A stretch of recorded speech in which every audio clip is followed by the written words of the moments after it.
আল্লাহর প্রিয় হাবিব রাসূল আকরাম সাল্লাল্লাহু আলাইহি ওয়াসাল্লাম বলেছেন, এই দুনিয়ার জমিনে দ্বিতীয় নম্বর সবচেয়ে বেশি যে বিষয়টাকে তোমরা গুরুত্ব মনে করবে, অসুস্থ হওয়ার পূর্বেই সুস্থতাকে তোমরা মূল্যায়ন করো, গুরুত্ব করো। কারণ আল্লাহ তাআলা অসুস্থ দিয়ে থাকেন, আল্লাহ তাআলাই সুস্থতা দান করে থাকেন। সুতরাং যখন উম্মতেরা সুস্থ থাকবে, অসুস্থ হওয়ার পূর্বে সুস্থতাকে নিয়ামত মনে করবে, সুস্থ অবস্থায় বেশি আমল করবে। যারা সুস্থ অবস্থায় বেশি আমল করবে, আল্লাহ তাআলা তাদের আমল কবুল করবেন। পড়েন সুবহানাল্লাহ।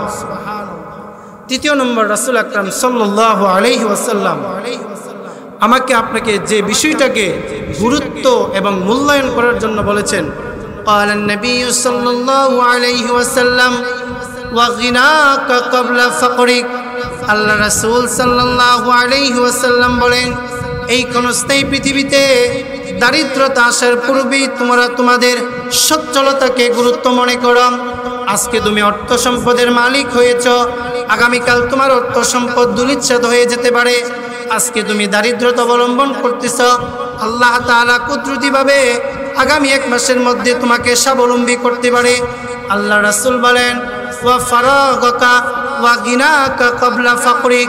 এই ক্ষণস্থায়ী পৃথিবীতে যখন তোমরা দারিদ্র অবস্থায় থাকবে, দরিদ্রতার পূর্বে সচ্ছলতাকে গুরুত্ব মনে করবে, সচ্ছলতাকে মূল্যায়ন করবে।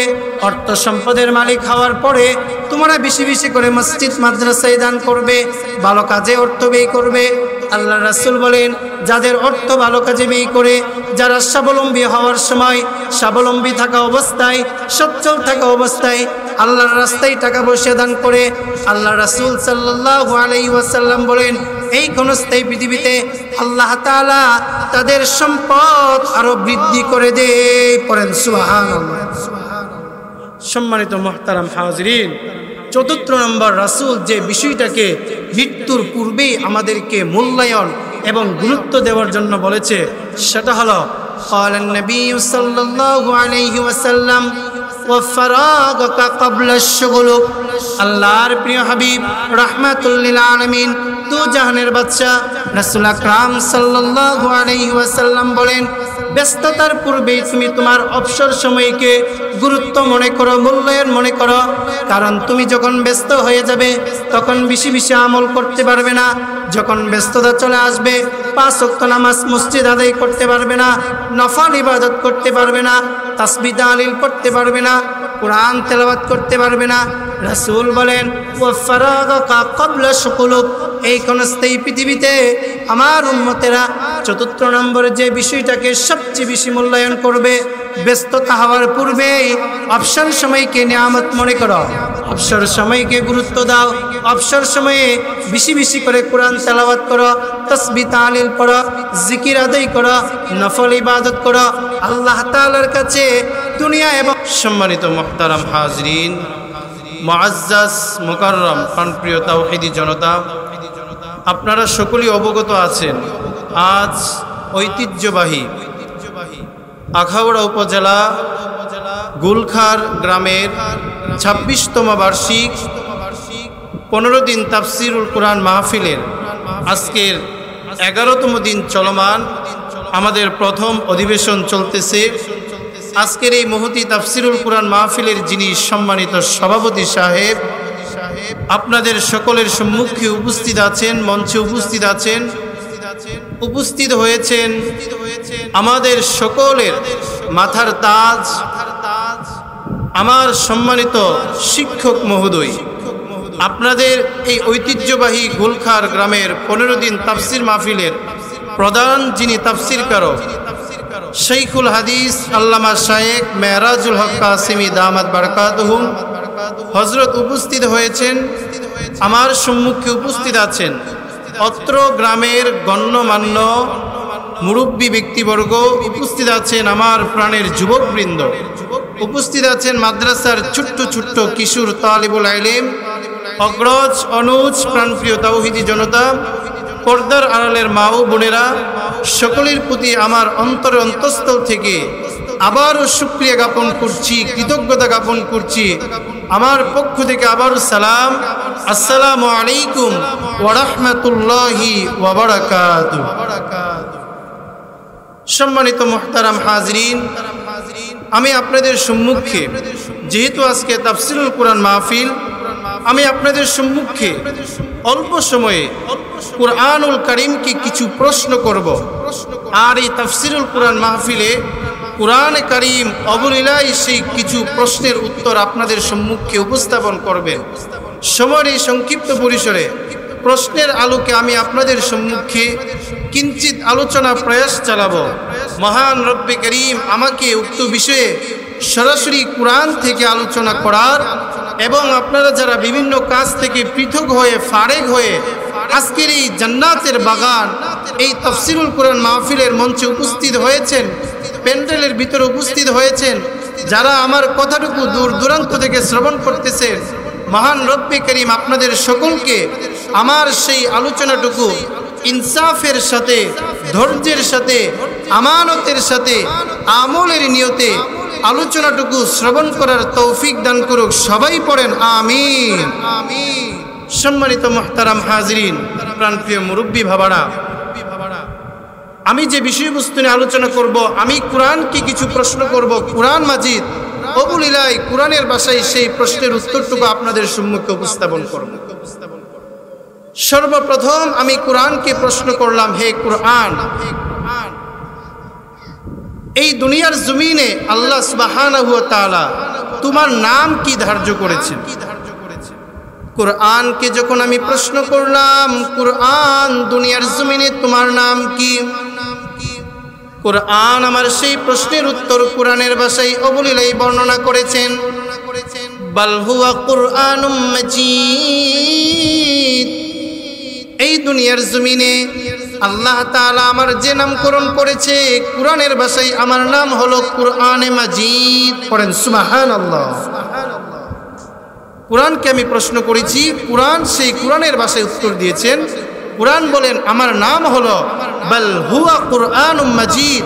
আল্লাহ প্রদত্ত আমার নাম কুরআনে মাজিদে আল্লাহ তাআলা কুরআনুম মাজিদ বলে সম্বোধন করেছেন। পড়েন সুবহানাল্লাহ।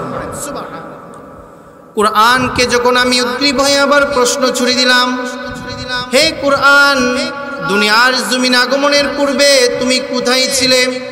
আল্লাহ তাআলা তোমাকে কোথায় রেখেছিল? কুরআন আমার সেই প্রশ্নের উত্তর কুরআনের ভাষায় অবলীলায় উত্তর দিয়ে দিলেন, ফি লাউহিম মাহফুজ। এই দুনিয়ার জমিনে আসার পূর্বে, আগমনের পূর্বে আমি লাউহে মাহফুজে অবস্থানরত অবস্থায় ছিলাম। পড়েন সুবহানাল্লাহ। কুরআনকে প্রথম প্রশ্ন করলাম তোমার নাম কি? কুরআনের ভাষায় বলল কুরআন মাজিদ। কুরআনকে আবার যখন প্রশ্ন করলাম এই দুনিয়াতে আগমনের পূর্বে তুমি কোথায় ছিলে? কুরআনের ভাষায় কুরআন বলে দিয়েছে আমি এই দুনিয়াতে আসার পূর্বে লাউহে মাহফুজে ছিলাম। পড়েন সুবহানাল্লাহ। কুরআনকে যখন আমি আবার উদ্গ্রীব হয়ে প্রশ্ন ছুড়ে দিলাম, হে কুরআন, এই দুনিয়ার জমিনে কে তোমাকে পাঠিয়েছে? কার মাধ্যমে তুমি এই ক্ষণস্থায়ী পৃথিবীতে আগমন করেছো? কুরআন আমার সেই প্রশ্নের উত্তর কুরআনের ভাষায় অবলীলায় জানিয়ে দিয়েছেন, তানজিলুম মির রাব্বিল আলামিন। কুরআন বলেন রব্বে করিম মহান রব এই দুনিয়ার জমিনে আমাকে পাঠিয়েছেন। আমি দুনিয়ার জমিনে এমনিতে আসি নাই, আল্লাহ তাআলা রব্বে করিম আমাকে দুনিয়াতে পাঠিয়েছে। রব যেহেতু আমাকে পাঠিয়েছে তাই আমি ঐশী গ্রন্থ কুরআন দুনিয়াতে এসেছি। আর আমি দুনিয়ার জমিনে এসেছি খণ্ড খণ্ডভাবে 30 পারা কুরআন একত্রিত হয়ে দুনিয়ার জমিনে এসেছি। সুতরাং যারা কুরআন বুঝবে, কুরআন পড়বে, কুরআনের মেসেজটুকু অপরের কাছে পৌঁছে দেবে, আল্লাহ তাআলা তাদেরকে ভালোবাসবেন। আর আল্লাহ তাআলা কুরআনের বদৌলতে যে বান্দাকে মহব্বত করবেন, ভালোবাসবেন, আল্লাহ তাআলা বলেন আমার সুবিশাল জান্নাত তাদের জন্য অবধারিত হয়ে যায়। পড়েন সুবহানাল্লাহ। তারপর যখন কুরআনকে আমি আবার উদ্গ্রীব হয়ে প্রশ্ন ছুড়ে দিলাম, হে কুরআন, এই দুনিয়ার জমিনে রব্বে করিম আল্লাহ তাআলা তোমাকে পাঠিয়েছেন, এখন এই ক্ষণস্থায়ী পৃথিবীতে কার মাধ্যমে, কে তোমাকে এই দুনিয়ার জমিনে নিয়ে এসেছে? কুরআনকে যখন আমি উদ্গ্রীব হয়ে প্রশ্ন ছুড়ে দিলাম, হে কুরআন, এই দুনিয়ার জমিনে কার মাধ্যমে তুমি ক্ষণস্থায়ী পৃথিবীতে আগমন করেছো? কোরআনের ভাষায় অবলীলায় সুন্দরভাবে উত্তর দিয়ে বলেন, এই দুনিয়ার জমিনে নাযালা বিরূহিল আমিন, এই ক্ষণস্থায়ী পৃথিবীতে জিবরাইল আলাইহিস সালামের মাধ্যমে এই দুনিয়ার জমিনে আল্লাহ তাআলা আমাকে পাঠিয়েছেন। পড়েন সুবহানাল্লাহ। সম্মানিত মুহতারাম হাজরিন, আল্লাহ তাআলা এই কোরআন হযরত জিবরাইল আলাইহিস সালামের মাধ্যমে আমার আপনার জন্য রাহমাতুল লিল আলামিন দু জাহানের বাদশা রাসূল আকরাম সাল্লাল্লাহু আলাইহি ওয়াসাল্লামের উপর অবতীর্ণ করেছেন। পড়েন সুবহানাল্লাহ। অতঃপর যখন কোরআনকে আমি প্রশ্ন করলাম, কোরআন এই ক্ষণস্থায়ী পৃথিবীতে তুমি কি উর্দু ভাষায় নাজিল হয়েছো, নাকি আরবি ভাষায় নাজিল হয়েছো, নাকি বাংলা ভাষায় নাজিল হয়েছো, নাকি ইংরেজি ভাষায় নাজিল হয়েছো, নাকি এই ক্ষণস্থায়ী পৃথিবীতে অসংখ্য অগণিত ভাষা আছে, অন্য কোনো ভাষায় নাজিল হয়েছো? কোরআন আমার সেই প্রশ্নের উত্তর কোরআনের ভাষায় খুব সুন্দরভাবে বলে দিয়েছেন। কোরআন বলেন, বিলিসানিম আরবিম মুবিন, এই ক্ষণস্থায়ী পৃথিবীতে আল্লাহ প্রদত্ত, আল্লাহ তাআলা আমাকে আরবি ভাষায় গোটা পৃথিবীর মানব জাতির জন্য নাজিল করেছেন। পড়েন সুবহানাল্লাহ। অতঃপর কোরআনকে যখন আমি উদ্গ্রীব হয়ে প্রশ্ন ছুড়ে দিলাম, হে কোরআন, এই দুনিয়ার জমিনে তুমি আরবি ভাষায় নাজিল হয়েছো, ঠিক আছে, এখন আমার মনের প্রশ্নের উত্তর দাও। আমার মনের প্রশ্ন হলো, এই ক্ষণস্থায়ী পৃথিবীতে তুমি কি জানুয়ারি মাসে নাজিল হয়েছো, নাকি ডিসেম্বর মাসে নাজিল হয়েছো, নাকি বাংলা ভাষায় বৈশাখ মাসে নাজিল হয়েছো, নাকি চৈত্র মাসে নাজিল হয়েছো, নাকি মুহররম মাসে নাজিল হয়েছো? আমার প্রশ্ন যখন কোরআনকে ছুড়ে দিলাম, তুমি কোন মাসে এই ক্ষণস্থায়ী পৃথিবীতে নাজিল হয়েছো? কোরআন আমার সেই প্রশ্নের উত্তর কোরআনের ভাষায় খুব সুন্দরভাবে অবলীলায় বলে দিয়েছেন, শাহরু রমাদানাল্লাযী উনজিলা ফীহিল কুরআন।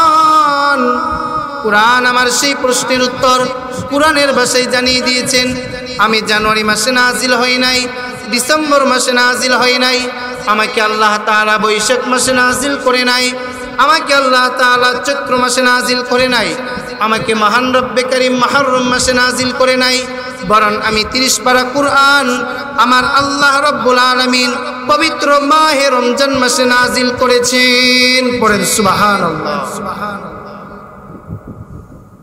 অতঃপর যখন আবার কোরআনকে আমি প্রশ্ন ছুড়ে দিলাম, হে কোরআন, এই দুনিয়ার জমিনে তুমি পবিত্র মাহে রমাদানুল মুবারকে নাজিল হয়েছো, আল্লাহ তাআলা তোমাকে রমজান মাসে অবতীর্ণ করেছেন।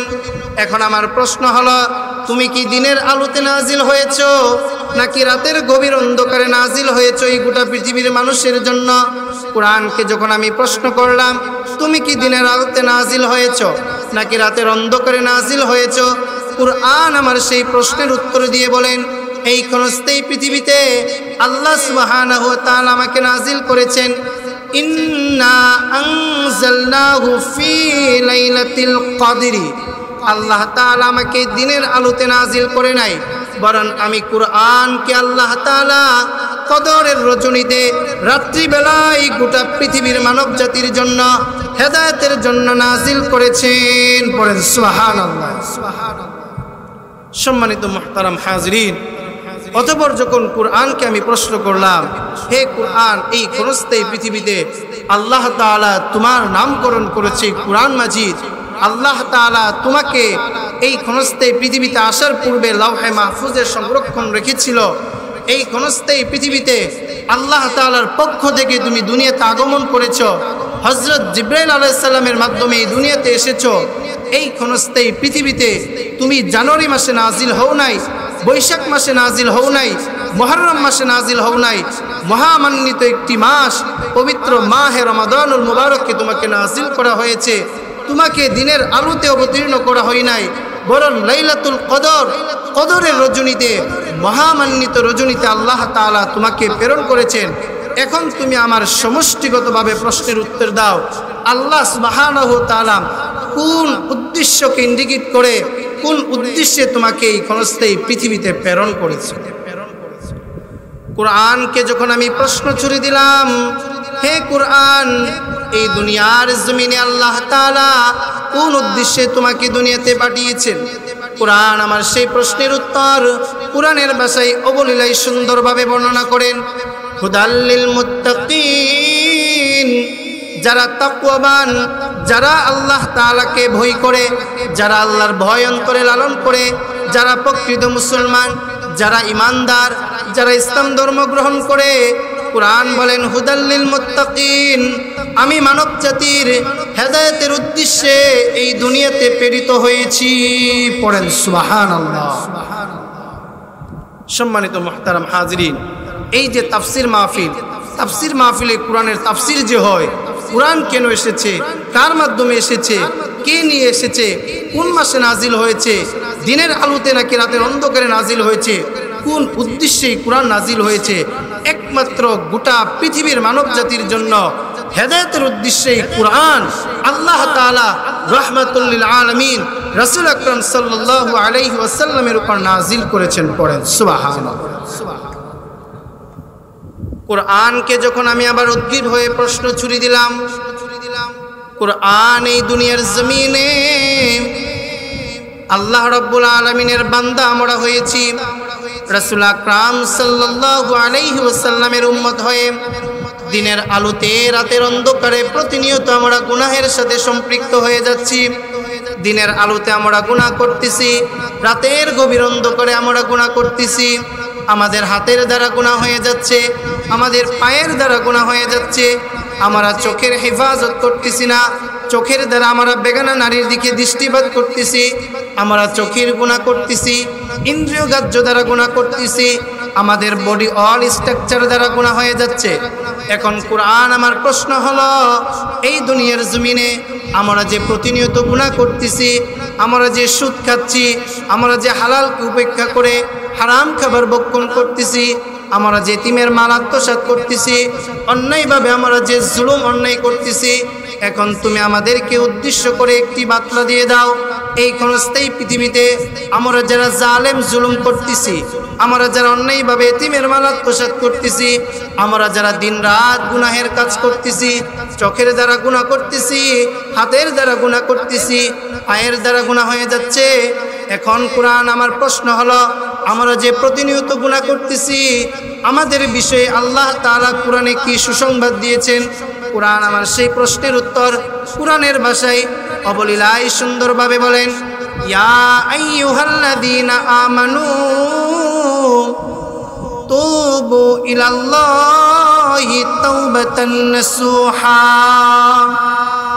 কোরআন বলেন, এই দুনিয়ার জমিনে ইমানদারেরা, মুসলমানেরা, তোমরা শুনে রাখো, হে ইমানদারেরা, হে মুসলমান সম্প্রদায়, তোমরা তওবা করো তোমাদের কৃতকর্মের উপর। যদি তোমরা সঠিক নিয়তে সঠিকভাবে তওবা করতে পারো, তাওবাতান নাসুহা, তোমরা যদি অনুতপ্ত হয়ে গুনাহের উপর তওবা করতে পারো, আল্লাহ তাআলা তোমাদের পিছনের সমস্ত গুনাহ নিজ দায়িত্বে ক্ষমা করে দিবেন। পড়েন সুবহানাল্লাহ। এই যে প্রতিনিয়ত আমরা গুনাহ করতেছি, হাট বাজারে চলতেছি, আমরা মিথ্যা বলতেছি, মোবাইল ফোনে আমরা মিথ্যা কথা বলতেছি, এক জায়গায় থেকে আরেক জায়গায় লোকেশন বলতেছি, আমরা প্রতিনিয়ত চোখের দ্বারা গুনাহ করতেছি। হাত আমার আপনার আজকে শক্তি দিয়েছে আল্লাহ তাআলা, এই হাতের দ্বারা আমরা প্রহার করতেছি, অন্যায় কাজ করতেছি, মেধা শক্তি দ্বারা অপরকে কষ্ট দিচ্ছি, জবানের দ্বারা অপরকে কষ্ট দিচ্ছি। কোরআনকে যখন আমি প্রশ্ন করলাম, কোরআন প্রতিনিয়ত আমরা গুনাহ করতেছি, এখন আমাদের সম্পর্কে আল্লাহ তাআলা কি সুসংবাদ দিয়েছেন, এই সুসংবাদটুকু কোরআনের ভাষায় সুন্দরভাবে বলেন, ইয়া আইয়ুহাল্লাযীনা আমানু তুবু ইলাল্লাহি তাওবাতান নাসুহা, তোমরা সকলেই তওবা করো, তওবা করার মতো তওবার উদ্দেশ্যে তওবা করো, আর কখনো গুনাহ করবে না। যে গুনাহ করতেছিলে তাৎক্ষণিকভাবে সে গুনাহ ছেড়ে দিবে, যে গুনাহ করতেছিলে গুনাহের উপর তোমার অনুতপ্ত অনুশোচনা আসবে, সর্বশেষ আল্লাহর কাছে ক্ষমা প্রার্থনা করো। তোমার গুনার পরিমাণ যদি হয় খাল আর বিলের সমান, আল্লাহ তাআলা বলেন আমার রহমতের দরিয়া হলো সুবিশাল সাগরের সমান। সুতরাং তোমরা যতই গুনাহ করো না কেন, যদি তওবা করতে পারো, গুনাহ ছেড়ে দাও, আমার কাছে ক্ষমা চাও, আমি আল্লাহ তাআলা তোমাদের সকলকে ক্ষমা করে দেব। পড়েন সুবহানাল্লাহ। এখন এই ক্ষণস্থায়ী পৃথিবীতে আমি আপনি যে নিজেদের কৃতকর্মের কারণে তওবা ইস্তেগফার করব, আমার আপনার তওবাটা আল্লাহ তাআলার কাছে কবুল হওয়ার জন্য 5টি মাধ্যম রয়েছে। কয়টি মাধ্যম? 5টি মাধ্যম রয়েছে আমার আপনার তওবা আল্লাহ তাআলার কাছে কবুল হওয়ার জন্য। সর্বপ্রথম আমার আপনার তওবা কবুল হবে, আমি আপনি যে ভুলটা করতেছিলাম, আমি আপনি যে গুনাহ করতেছিলাম, আমি আপনি যে গুনাহের সাথে সম্পৃক্ত হয়ে গেছি, সাথে সাথে সেই গুনাহকে আমাকে আপনাকে ছেড়ে দিতে হবে। যে গুনাহটা করতেছিলাম সাথে সাথে তাৎক্ষণিকভাবে যদি ছেড়ে দিয়ে সেই গুনাহটাকে দূরীভূত করে গুনাহের দিকে না ফিরে গিয়ে আমরা যদি ভালোর দিকে ফিরে আসি, আল্লাহ তাআলা বলেন যারা গুনাহকে তাৎক্ষণিকভাবে ছেড়ে দিবে সাথে সাথে তাদের তওবা আল্লাহ তাআলা কবুল করেন। পড়েন সুবহানাল্লাহ। দ্বিতীয় নম্বর আমার আপনার তওবা কবুল হওয়ার মাধ্যম, আমি আপনি যে গুনাহ করেছি, ইতিমের সম্পদ যে আমি আপনি আত্মসাৎ করেছি, আমি আপনি যে অপরের উপর জুলুম করেছি, আমাকে আপনাকে সেই জুলুমের উপর, সেই অন্যায়ের উপর আমাকে আপনাকে অনুশোচনা অনুতপ্ত হতে হবে। যদি আমি আপনি অনুশোচনা হতে পারি, অনুতপ্ত হতে পারি, যদি আমি আপনি গুনাহটাকে গুনাহ মনে করতে পারি, তারপরে যদি আমি আপনি তওবা করি, আল্লাহ তাআলা আমার আপনার সেই তওবা সাথে সাথে কবুল করবেন। করেন সুবহানাল্লাহ। তৃতীয় নম্বর আমার আপনার তওবা কবুল হওয়ার যে মাধ্যম, সেই মাধ্যমটা হলো আমাকে আপনাকে দৃঢ় সংকল্প আবদ্ধ হতে হবে, আমাকে আপনাকে ওয়াদাবদ্ধ হতে হবে। আজকে যে গুনাহ করেছি, পিছনে আমি যত গুনাহ করেছি, যত খারাপ কাজ করেছি, অদূর ভবিষ্যতে এই খারাপ কাজ আমি কখনো করব না। আমাকে আপনাকে ওয়াদাবদ্ধ হতে হবে। যদি ওয়াদাবদ্ধ হয়ে কমিটমেন্ট দিতে পারি আর গুনাহের কাজ করব না, তওবা করতে পারি, আল্লাহ তাআলা তওবা করার সাথে সাথে তওবাটাকে কবুল করবেন। পড়েন সুবহানাল্লাহ। চতুর্থ নম্বর তওবা কবুল হওয়ার মাধ্যম, আমার আপনার গুনাহের পরিমাণটা যদি হয় এমন, অপরের সম্পদ আমি আত্মসাৎ করেছি, অপরের জায়গা জমি আমি আত্মসাৎ করেছি, তাহলে আমার আপনার তওবার আগে তার কাছ থেকে যে সম্পদ, যে টাকা পয়সা আত্মসাৎ করে ছিনিয়ে নিয়েছি, সেই সম্পদ যার কাছ থেকে ছিনিয়ে নিয়েছি তার কাছে রিটার্ন সেই সম্পদটা ফেরত দিতে হবে। ফেরত দিয়ে যার কাছে আমরা যার সম্পদ আত্মসাৎ করেছি সর্বপ্রথম তার কাছে ক্ষমা চাইতে হবে, তারপর আল্লাহর কাছে ক্ষমা চাইতে হবে। যদি সম্পদ আত্মসাৎ করার পর যার সম্পদ চুরি করেছি, ডাকাতি করেছি, অন্যায়ভাবে জুলুমভাবে আমরা ছিনিয়ে নিয়েছি, তার কাছে ক্ষমা চাইতে পারি, সাথে সাথে আল্লাহর কাছে ক্ষমা চাইতে পারি, আমার আপনার তওবা সাথে সাথে আল্লাহ কবুল করবেন। পড়েন সুবহানাল্লাহ। পঞ্চম নম্বর আমার আপনার তওবা কবুল হওয়ার যে শর্ত, সেটা হলো আমি আপনি তওবাটাকে করতে হবে গুনাহকে গুনাহ মনে করে। আমাকে আপনাকে অনুশোচনা হতে আসবে। এই ক্ষণস্থায়ী পৃথিবীতে আমি আপনি যে গুনাহ করেছি ওয়াদাবদ্ধ হতে হবে অদূর ভবিষ্যতে আর কখনো গুনাহের কাজ করব না। সর্বশেষ আল্লাহ তাআলার কাছে ক্ষমা প্রার্থনা করতে হবে, আল্লাহ তাআলার কাছে রুনাজারি করতে হবে। দুই চোখের পানি অস্ত্র সিক্ত হৃদয়ে আল্লাহর কাছে যখন গুনাহ ক্ষমার উদ্দেশ্যে তওবা করব, আল্লাহ তাআলা বলেন পড়ার সাথে সাথে আমি আল্লাহ ওই বান্দার তওবা কবুল করে থাকি। বলেন সুবহানাল্লাহ। সম্মানিত মুহতারাম হাজরিন, আল্লাহ সুবহানাহু ওয়া তাআলা এই দুনিয়াবি যত ধরনের বেহায়াপনা, অশ্লীলতা, যত জুলুম অন্যায় আছে, যত চোখের হাতের পায়ের গুনাহ আছে, দিনের আলোতে রাতের অন্ধকারে সমস্ত গুনাহ থেকে আল্লাহ তাআলা আমাদেরকে দূরে থাকার তৌফিক দান করুক। সবাই পড়েন আমিন। সম্মানিত মুহতারাম হাজরিন, এই আমি আপনি যে তওবা করব, এই তওবা সম্পর্কে রাসূল আকরাম সাল্লাল্লাহু আলাইহি ওয়াসাল্লাম বলেন, আল্লাহ রাসূল সাল্লাল্লাহু আলাইহি ওয়াসাল্লামের মুখনিসত বাণী, قال النبي صلى الله عليه وسلم, আল্লাহ রাসূল সাল্লাল্লাহু আলাইহি ওয়াসাল্লাম বলেন, আত-তাইবু মিনাজ যামবি কামান লা যামবা লাহু। এই ক্ষণস্থায়ী পৃথিবীতে আমার কোন উম্মত যখন নিজেদের গুনাহের কারণে তওবা করবে, তওবা করার সাথে সাথে আল্লাহ তাআলা তার জীবনের সমস্ত গুনাহ ক্ষমা করে দিবেন। আমার কোন উম্মত যদি তওবা করার মতো তওবা করতে পারে, এই ক্ষণস্থায়ী পৃথিবীতে আমার উম্মত দিনের আলোতে গুনাহ করেছে, সমস্যা নেই। রাতের গভীর অন্ধকারে গুনাহ করেছে, সমস্যা নেই। প্রকাশ্যে গুনাহ করেছে, সমস্যা নেই। অপ্রকাশ্যে গুনাহ করেছে, সমস্যা নেই। এই ক্ষণস্থায়ী পৃথিবীতে আমার উম্মত হাতের দ্বারা গুনাহ করেছে, চোখের দ্বারা গুনাহ করেছে, পায়ের দ্বারা গুনাহ করেছে, এতে কোনো সমস্যা নেই। কিন্তু আমার উম্মত যখন গুনাহকে গুনাহ মনে করে অনুতপ্ত হয়ে অনুশোচনা হৃদয় নিয়ে আমার উম্মত যখন অশ্রুসিক্ত হৃদয়ে আল্লাহ তাআলার কাছে গুনাহের জন্য সঠিকভাবে তওবা করবে, তওবার উদ্দেশ্যে তওবা করবে, এই গুনাহ করব না এই উদ্দেশ্যে তওবা করবে, আল্লাহ রাসূল বলেন আমার উম্মত তওবা করার সাথে সাথে আল্লাহ তাআলা তার সমস্ত গুনাহ ক্ষমা করে দেন। বলেন সুবহানাল্লাহ। এই ক্ষণস্থায়ী পৃথিবীতে তওবা ছাড়া আমার আপনার গুনাহ কখনো ক্ষমা হবে না। আল্লাহ রাসূল সাল্লাল্লাহু আলাইহি ওয়াসাল্লাম তিরমিজি শরীফের অন্য একটি হাদিসে খুব সুন্দর ভাষায় বর্ণনা করেন। আল্লাহর প্রিয় হাবিব রাসূল আকরাম সাল্লাল্লাহু আলাইহি ওয়াসাল্লাম বলেন, قال النبي صلى الله عليه وسلم, রাসূলুল্লাহ সাল্লাল্লাহু আলাইহি ওয়াসাল্লাম বলেন, إن الله عز وجل يقبل توبة العبد ما لم يغرغر।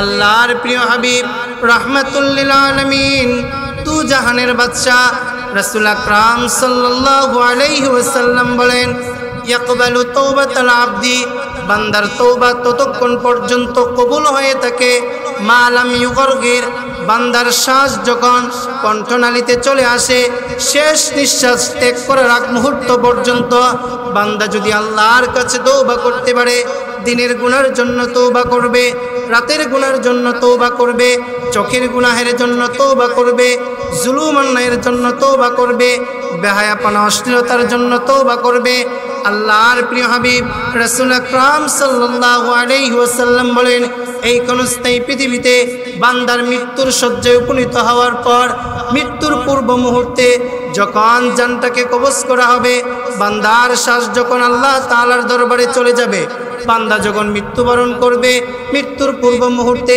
মা লাম ইউগরগির, শেষ মুহূর্তে যদি বান্দা তওবা করে, আল্লাহর প্রিয় হাবিব রাসূল বলেন আমার উম্মতের সেই তওবা আমার আল্লাহ কবুল করে থাকেন। পড়েন সুবহানাল্লাহ।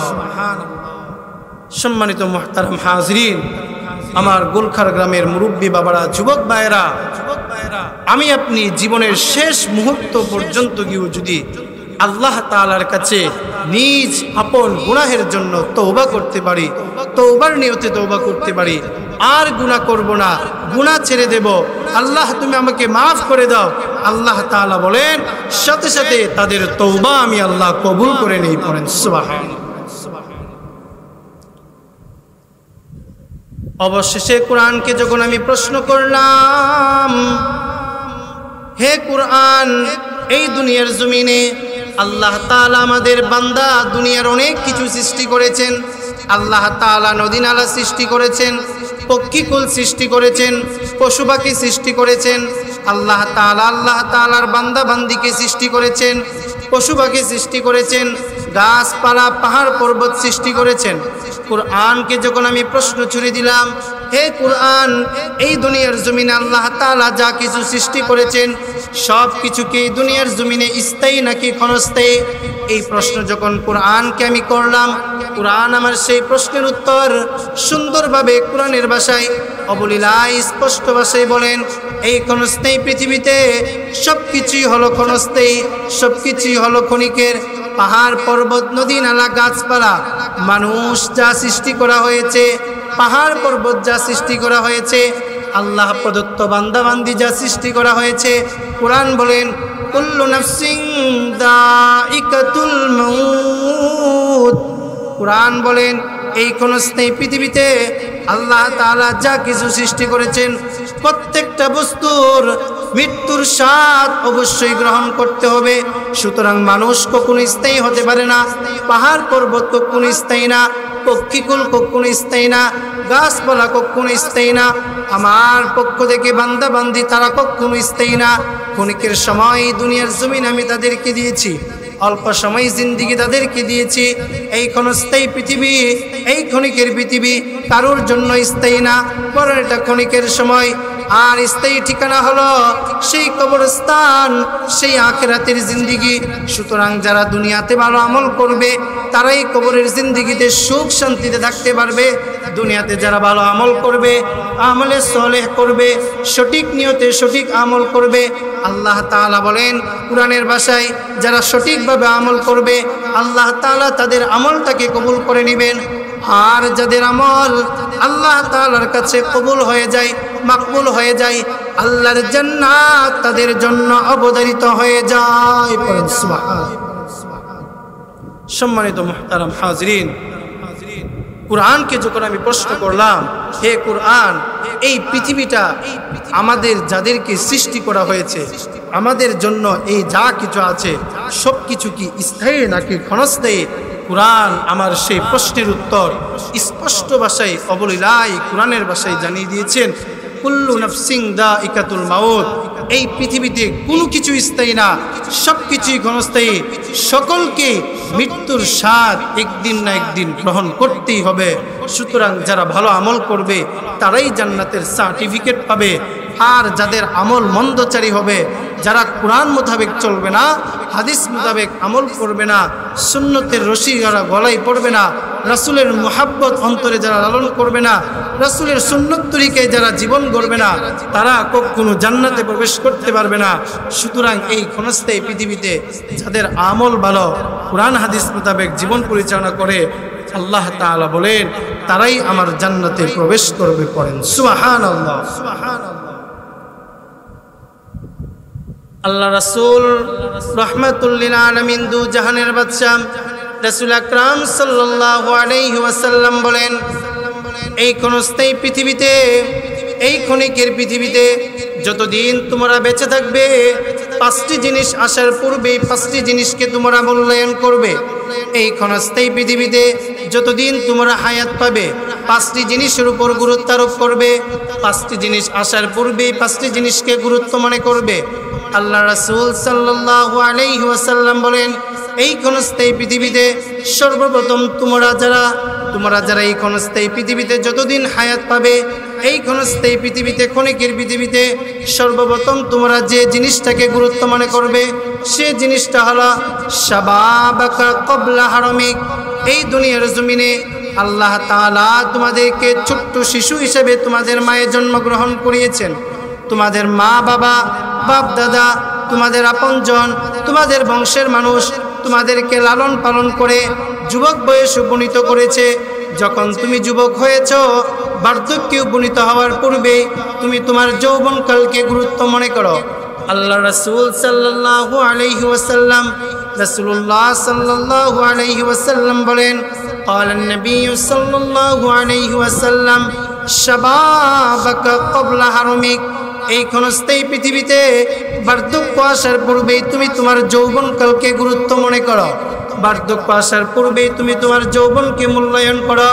যদি যৌবনকালে বেশি আমল করতে পারো, যৌবনকালকে যদি আমলের মাধ্যমে রঙিন করতে পারো, যৌবনে যদি বেশি ইবাদত করতে পারো, আল্লাহ তাআলার কাছে যৌবনের ইবাদত সবচেয়ে পছন্দনীয় হয়ে যায়। আল্লাহ রাসূল বলেন, শাবাবাকা ক্বাবলা হারামিক। এই দুনিয়ার জমিনে বৃদ্ধ হওয়ার পূর্বে, বার্ধক্যে উপনীত হওয়ার পূর্বে তুমি তোমার যৌবনকে গুরুত্ব মনে করো। যদি যৌবনে গুরুত্ব দিতে পারো, বেশি আমল করতে পারো, আল্লাহ তাআলার কাছে তুমি পছন্দনীয় বান্দা হয়ে যাবে। রাসূল বলেন, আমার উম্মতের মধ্যে যে সমস্ত উম্মতেরা আল্লাহর কাছে পছন্দনীয় বান্দা হয়ে যাবে, আল্লাহ তাআলার জান্নাত তার জন্য অবধারিত হয়ে যায়। পড়েন সুবহানাল্লাহ। সম্মানিত মুহতারাম হাজরিন, আমার প্রাণের গুলখার গ্রামের যুবক ভাইয়েরা, মুরব্বী বাবারা, যুবকদের উদ্দেশ্যে আল্লাহ রাসূল বলেন, সর্বপ্রথম রাসূলের যে জিনিসটাকে গুরুত্ব দেওয়ার জন্য বলেছে, শাবাবাকা ক্বাবলা হারামিক। এই ক্ষণস্থায়ী পৃথিবীতে আমি আপনি ছোট্ট শিশু হিসেবে জন্মগ্রহণ করেছি, পালাক্রমে আজকে যৌবনের পদার্পণ করেছি। আবার কোনো একদিন আমার সম্মুখে যে মুরব্বী বাবারা দাড়ি পেকে গেছে, চুল পেকে গেছে, মাথার চুল ঝরে পড়ে গেছে, এই যুবক ভাইয়েরা গুলখার গ্রামের আপনাদের মতো মুরব্বী হয়ে যাবে। আল্লাহ রাসূল বলেন, শাবাবাকা ক্বাবলা হারামিক, গোলখার গ্রামের যুবক ভাইয়েরা, তোমরা বৃদ্ধ হওয়ার পূর্বে যৌবনকালটাকে গুরুত্ব মনে করো, যৌবনকালকে মূল্যায়ন করো, যৌবনে বেশি বেশি করে ইবাদত করো, নামাজ আদায় করো, কুরআন পড়ো, তাসবিহ তাহলিল পড়ো, আল্লাহর গুণবাচক নামগুলোকে মুখে স্মরণ করার মাধ্যমে বেশি বেশি করে তাসবিহ পড়ো, জিকির করো। আল্লাহ রাসূল বলেন, যুবক বয়সে যারা বেশি আমল করবে আল্লাহ তাআলা যৌবনের মাধ্যমে আল্লাহ তাআলা যৌবনকালকে উসিলা করিয়া ওই যুবকের আমল আল্লাহ তাআলা কবুল করে নেন। পড়েন সুবহানাল্লাহ। সম্মানিত মুহতারাম হাজিরিন, আল্লাহর রাসূল সাল্লাল্লাহু আলাইহি ওয়াসাল্লাম মুসলিম শরীফের একটি হাদিস, রাসূলুল্লাহ সাল্লাল্লাহু আলাইহি ওয়াসাল্লাম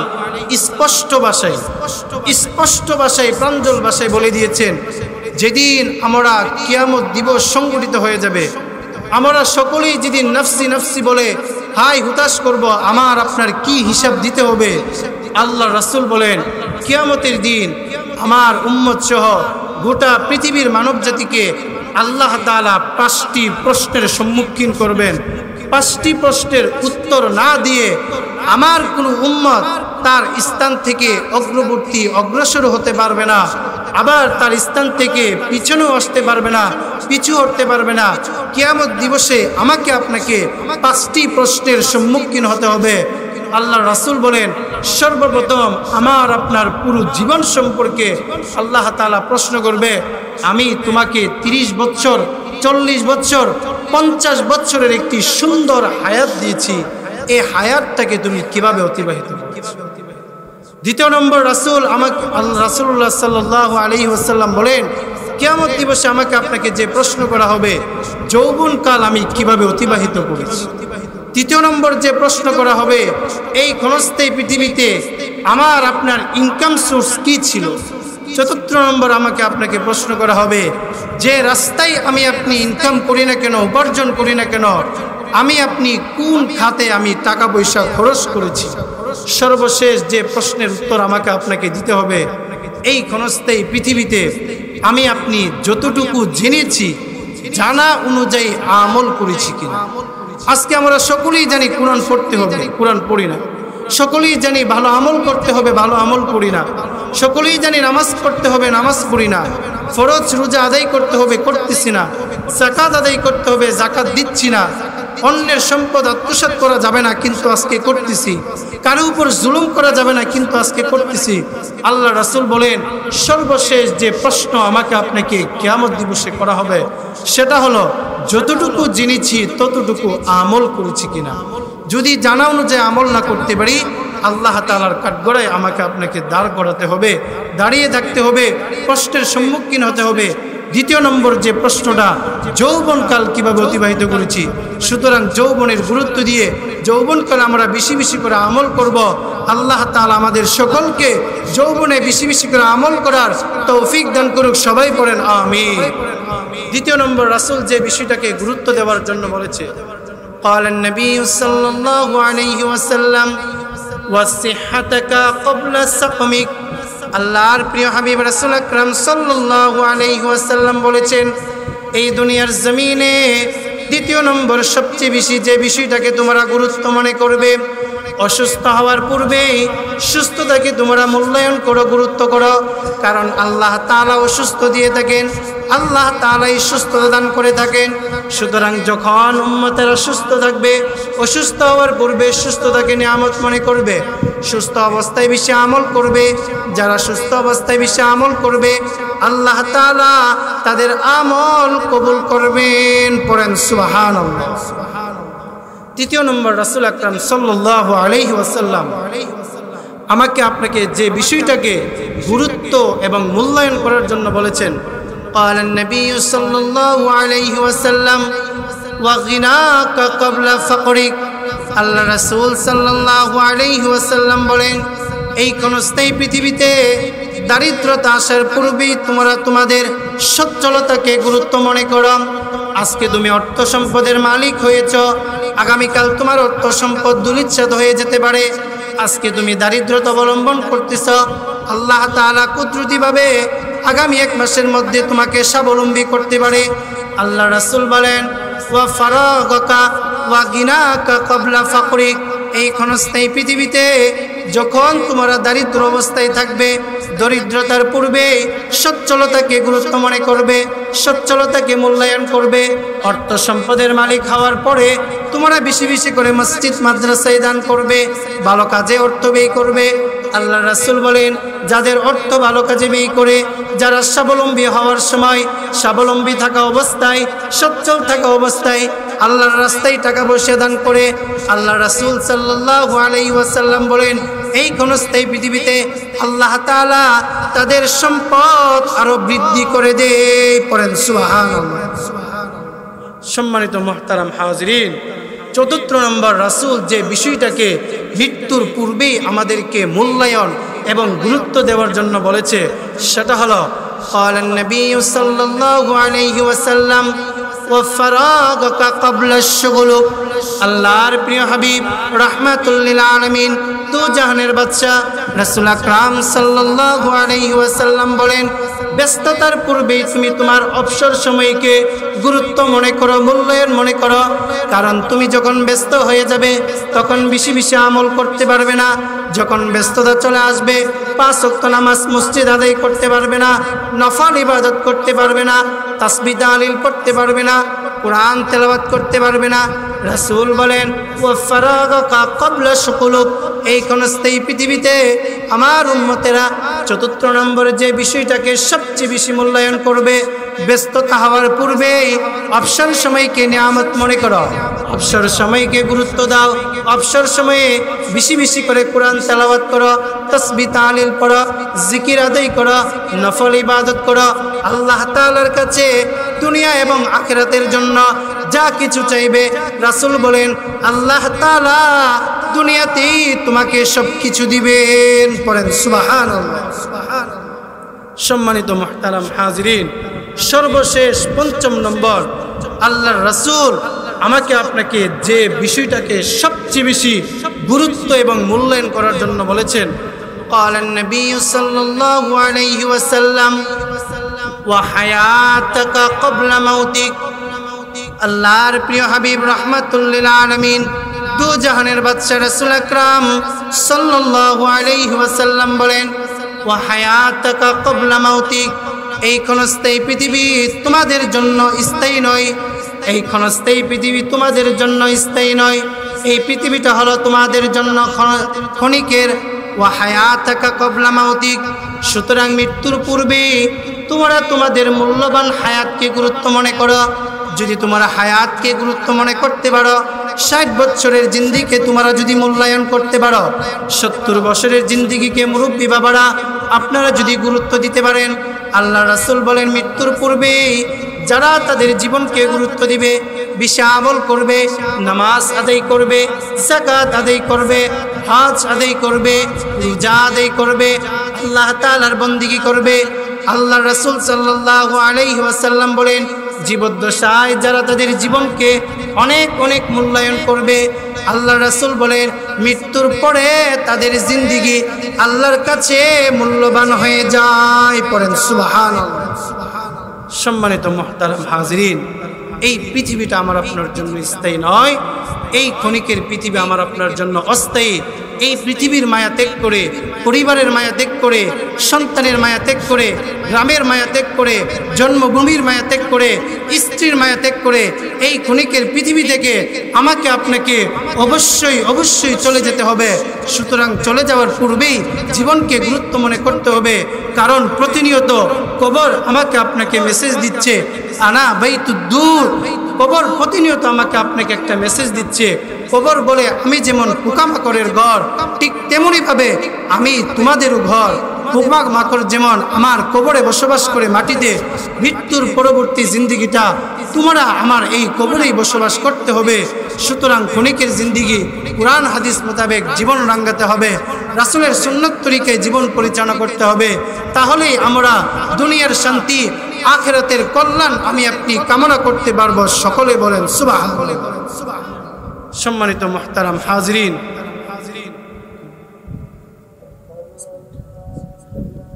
সম্মানিত মুহতারাম হাজিরিন, এই ক্ষণস্থায়ী পৃথিবীতে কুরআনকে যখন আমি প্রশ্ন করলাম, হে কুরআন, প্রত্যেকটা লেখক তাদের বই লেখার পরে সর্বশেষ পৃষ্ঠায় নিচে লিখে দিয়ে রাখে যে টাইপিংয়ের যদি কোনো প্রকার ভুল হয়ে থাকে অথবা লেখকের মেধা বিকাশে যদি কোনো প্রকার ত্রুটি থাকে, তাহলে আপনারা সকলেই ক্ষমাপূর্বক দৃষ্টিতে দেখবেন।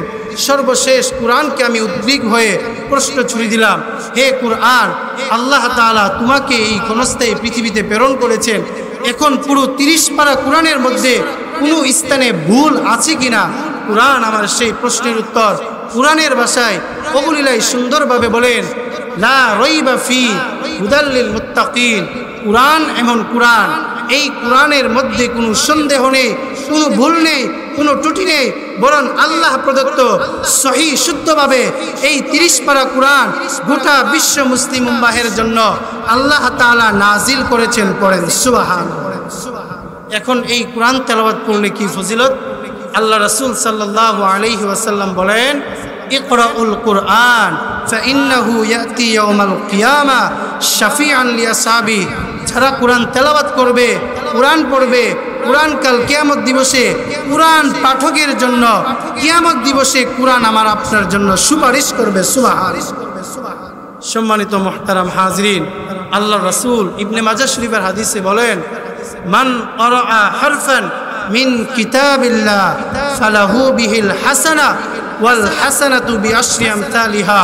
যারা কুরআন প্রতিনিয়ত পড়বে, কুরআন শরীফ খুলে যারা কুরআন অধ্যয়ন করবে, প্রত্যেকটা হরফের বিনিময়ে মনের ইচ্ছাই হোক, মনের অজান্তেই হোক, আমার আপনার আমল নামায় মহান রব্বে কারীম একটি হরফের বিনিময়ে 10টি নেকি দান করবেন। পড়েন সুবহানাল্লাহ। সম্মানিত মুহতারাম হাজরিন, এই তাফসির মাহফিলে প্রতিনিয়ত কুরআনের আলোচনা হয়। কুরআন পড়বেন, কুরআন বুঝবেন, কুরআন মোতাবেক জীবন গড়বেন। আল্লাহ তাআলা আমাদের সকলকে কুরআন মোতাবেক জীবন গঠন করার তৌফিক দান করুক। সকলে বলেন আমিন। সম্মানিত মুহতারাম হাজরিন, আমি আপনাদের গ্রামে এই